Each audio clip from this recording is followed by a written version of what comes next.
রংপুরে গতকাল অনুষ্ঠিত হয়েছে জামায়াতে ইসলাম সহ ৮ দলের একত্রে একটি বড় রাজনৈতিক সমাবেশ। এই ৮টি দল একসাথে কাজ করার উদ্দেশ্যে তারা জানিয়েছে জামায়াতে ইসলামের সাথে ঐক্যজোট হয়ে আজকে থেকে তারা কাজ করবে। আরও জানিয়েছে এই ৮টি দল দেশে ইসলাম প্রতিষ্ঠিত করার লক্ষ্যে একসাথে কাজ করবে। পুরো শহর জুড়ে ছিল মানুষের ঢল, উত্তেজনা, স্লোগান। চলুন দেখা নেওয়া যাক জামায়াতে ইসলামী রাজনৈতিক সমাবেশে কারা ছিলেন, কি কথা হয়েছে, কি ছিল মূল বার্তা, আর জনগণের প্রতিক্রিয়া কেমন ছিল।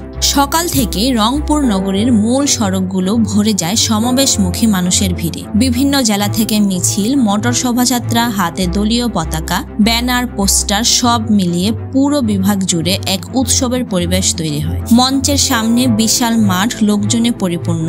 চারদিকে পুলিশের কড়া নিরাপত্তা, চেকপোস্ট এবং স্বেচ্ছাসেবক দলের টিম মাঠ নিয়ন্ত্রণ করছিল। রংপুরের ৮ দলের সমাবেশের প্রধান অতিথি হিসেবে উপস্থিত ছিলেন ইসলামী আন্দোলন বাংলাদেশের আমির চরমনাই পীর মুফতি সৈয়দ রেজাউল করিম, যাকে কেন্দ্র করেছিল প্রচুর উৎসাহ।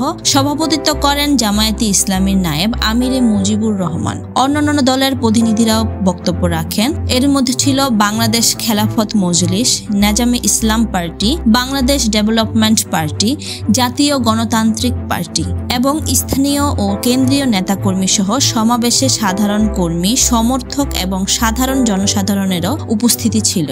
সংবাদ অনুযায়ী বিভাগ জুড়ে উৎসবমুখর পরিবেশ তৈরি হয়েছিল। যেসব নেতারা উপস্থিত ছিলেন তারা ৮ দলের যৌথ অবস্থান ও আন্দোলনের দিক নির্দেশনা তুলে ধরেন। এর মধ্যে রয়েছে দেশের বর্তমান রাজনৈতিক পরিস্থিতি, গণতন্ত্র ও ভোটাধিকারের প্রশ্ন, আগামী দিনের আন্দোলন কর্মসূচি, জনগণের অধিকার রক্ষার বার্তা, শান্তিপূর্ণ রাজনৈতিক কর্মসূচির ঘোষণা। সমাবেশে মেয়াদী দাবি হিসেবে ৫ দফা দাবি উত্থাপন করা হয়েছে। তাদের দাবি পত্রের মধ্যে রয়েছে জুলাই জাতীয় সনদ বাস্তবায়ন, জাতীয় নির্বাচনের থেকে আগে বা পরে গণভোট, নির্বাচন ব্যবস্থার পরিবর্তন এবং নির্বাচনী লেভেল প্লেয়ার ফিল্ড তৈরি করা। এছাড়া বেশ কিছু দেশে কার্যকলাপ, দুর্নীতি, জুলুম, নির্যাতন, গণহত্যা বলা হয়েছে। তাদের দাবি এসব বিষয়ে বিচার ও স্থিরতা আনতে হবে। সমাবেশ শুরু হয়েছে পবিত্র কোরআন তেলাওয়াতের মাধ্যমে, ধর্মীয় আঙ্গিক এবং ইসলামী মূল্যবোধকে সামনে রেখে। মুফতি রেজাউল করিম তার বক্তব্যে বলেন, দেশের মানুষের অধিকার রক্ষায় সবাইকে ঐক্যবদ্ধ হতে হবে। সামনে কঠিন সময় আসছে, জনগণের শক্তিই আমাদের আসল শক্তি। সমাবেশে আসা সাধারণ মানুষের মতামত, এত বড় সমাবেশ রংপুরে অনেকদিন হয় নাই। মানুষ শান্তি চায়, পরিবর্তন চায়। সমাবেশকে ঘিরে পুরো এলাকায় আইন শৃঙ্খলা বাহিনী কঠোর অবস্থানে ছিল।